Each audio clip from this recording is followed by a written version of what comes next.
Guys, I'm back. Obviously, I'm making a video, so that means I'm back. So, anyway, this is the video today. Oh, and this is Bone Cocoon, by the way. Welcome back to Lord's Mobile. Today, I'm going to be discussing how to be a very annoying Tier 4 holder. Now, these days, I find that there's probably about 3 types of Tier 4 holders out there, or at least there should be.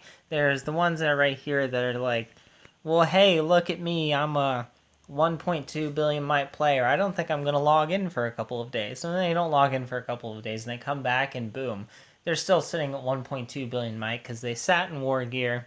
They're pretty dang tough. People aren't really going to necessarily mess with them. They're going to be okay. And then you go down, you got, let's just look at the 500. Let's go with this one right here. Okay, 11 million kills, that's a bad example. 53. Okay, we'll do this one. We'll say that somebody goes to hit this person right here and assume that they're in war gear, because this one's not in war gear. But they get their hands on a high value leader or something like that. Somebody was dumb enough to rally them, they lost their person, so then their group's going to be like, well, I guess I need to try and take you down. And then this guy's group is like, well, freaking try it. And so then they rally him, and he's like, nope. That's not going to work either. So then they fail that rally. And basically, it's a person that can take a rally. But somebody is probably going to shield when they log off, because if they're caught off guard, they're probably going to get double rally down to nothingness and whatever. And then you've got Tier 4 holders. Here, let's go right here. And look directly at my guys and go down to Aaron right here. You got a Tier 4 holder like him, and he is just annoying. And I mean that as a person. He's just really, really irritating. Aaron, if you're watching this, please take note that I'm calling you annoying, because I'm waiting for you to talk back to me. But all jokes aside, he is the type of Tier 4 holder that a lot of people should try to be up until the point where they can try and take a rally. And I'm going to explain to you exactly what that means. Now, for this type of Tier 4 holder, you're not necessarily going to be taking a rally. You could potentially take a rally if it's a situation where the person coming after you is definitely underestimating you. So then you go ahead and do it. But generally speaking, in a kingdom like Kingdom 33, people try to solo players like Aaron constantly. And I think it's common knowledge what his troop count is, so it's not really of any concern to say. Plus, with as often as he fights, it fluctuates constantly. But he usually sits at about 800,000 to 1 million troops, something like that. So if somebody tries to solo him, they might not lose their leader, especially if somebody comes through with really good gear. But if he's fully reinforced, that player is going to lose their leader. He's a Tier 4 holder. His gear isn't that bad. Here, let's look. Because thankfully, he happens to be singing combat gear. But his gear is not that bad. Like, to think, oh, well, I think I'm going to go and try and one-shot this guy, and then they lose their leader. If they're surprised, honestly, that sucks for them, because that's just a dumb call to make, especially if he has Antion, which he obviously does. But a player like this is one that I personally wanted to try and be for a while, and I usually just fail at. And the main reason that I did is because I sat around with too many troops all the time. Aaron has the ability to hide his troops with ease if need be. Now what that means is, if you go back, like way back to my Battle for Tempest Fort, my Battle for Tempest Fort video, I believe I had the ability to hide all my troops. But even then, it was difficult. And I got my 6th army just to be able to hide troops. And even with that, I still struggled with it. Because you have to go and throw out all 6 of those armies. 1 billion might player saw me trying to do it and almost soloed me because of it. So my infirmaries got filled up in the middle of KVK. Thankfully, it was barely enough for me to finish KVK. Otherwise, I would have had to rush heal so much to be able to do that. The point is, having 800,000 to 1 million troops is probably like a really good amount to have compared to 1.2 to 1.5 troops. And the majority of it with Aaron is tier 4 over tier 3. The reason being is since he's not planning to take rallies unless they're destined to be a very easy one, why not focus on your tier 4 and then maybe somewhere down the road build up some more tier 3. But he has a minimal amount of tier 3, mainly for layers in his attacks, as opposed to having in more tier 3 than tier 4. And that's the way that I built up as well. I heavily believe in building up your base of tier 4 first. The reason for that being, too, is because if you're zeroed or something like that and you're starting back from scratch, if you build up your tier 4 before you build up your tier 3, and say something comes up and you are caught off guard, unshielded, and everything like that, all those tier 3 that you've worked hard to build up will probably end up overflowing in your infirmaries and dying. Whereas with tier 4, it takes longer to build them up, so your infirmaries are less likely to be filled up, and you may just suffer wounded. That's in a circumstance where you are caught off guard. Some people may say, well, I'm never going to be caught off guard. And although I am a person who on my main account has not been caught off guard yet, enough to be zeroed. I did take that one hit that one time, but I was still far from zeroed. My alternate accounts have both been zeroed multiple times. One of which was even when I was online. It happened so fast. I had no idea what was going on, and I just got outsmarted like no other. But in any case, guys, 800,000 to 1 million troops is pretty good. And also, in certain circumstances, if you're still as small as Aaron, some people will be dumb enough to try and solo you. And if they're dumb enough to try and solo you, who knows what you could accomplish? I mean, honestly, you could probably snag a pretty good hero and walk away pretty happy with that. Of course, they're probably going to try and come after you. Maybe some other people will be dumb enough to try and solo you, like the other day. I so wish I had been online at this time.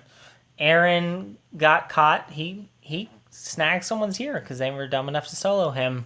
So his guild showed up and wasted 2 million troops trying to solo take his people. Now that does include wounded, but still, that's 2 million. Just tier 3 and tier 4 because they were too proud to try and rally him and just take the leader back and then call it a day. They insisted on trying so hard to solo take that leader, and they failed so badly at it.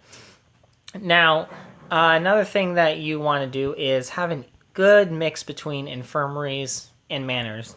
You don't want to be all infirmaries, but you also don't want to be all manors.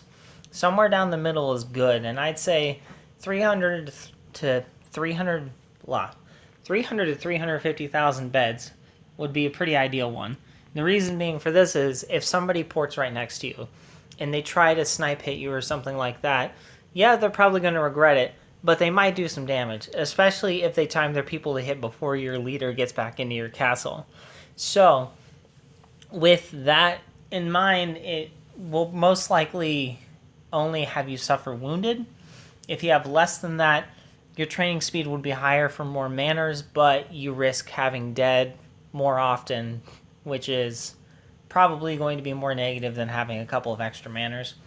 But if you have too many beds, as opposed to no manors, you'll be slowed down on your fighting because your training speed will be too low, and so you'll either spend more money to try and keep up, or you'll sit out more battles because you're not able to train troops fast enough. You don't want to spend the money to keep up. So if you have that even split, you're training troops quickly enough that you can fight while your beds are still able to take a hit without you running away with your tails between your legs. Tails. I'm assuming that you have multiple tails, all my viewers. But okay. Anyway, next up, I would definitely recommend having some decent jewels. And I'm saying jewels that are probably superior to the ones that I have right now. But you definitely want them to be between blue and gold. And you definitely don't want to only have blue. If you have half blue, half purple, that'll be good enough that you can take a hit, but today, like these days, let's see. Is this guy even in here? I'm for sale is here now. Free Knight right here. This guy is running around. He has full champ gear.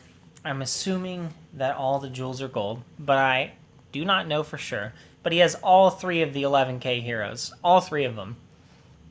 And he hurts. Like, if he comes in to try and solo someone, it freaking hurts. Like, he went after my alternate account at one point, my tier 4 one, Bounty Boy.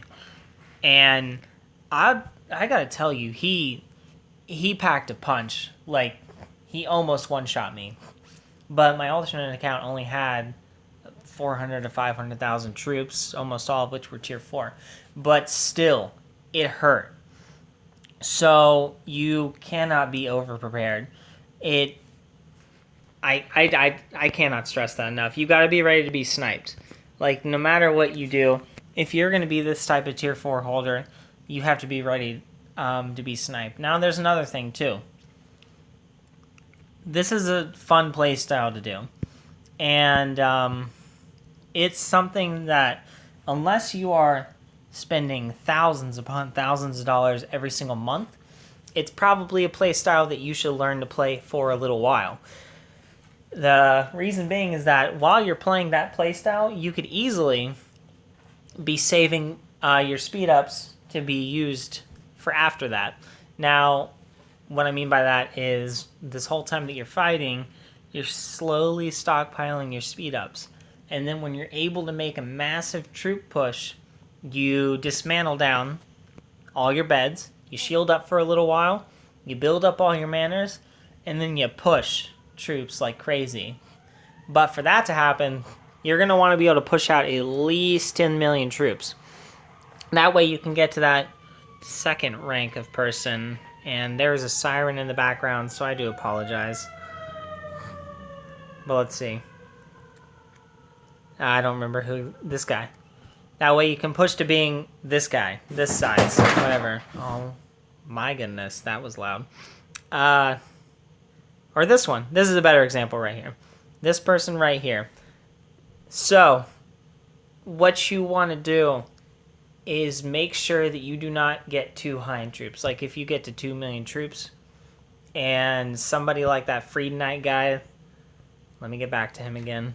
I just need him as a visual representation.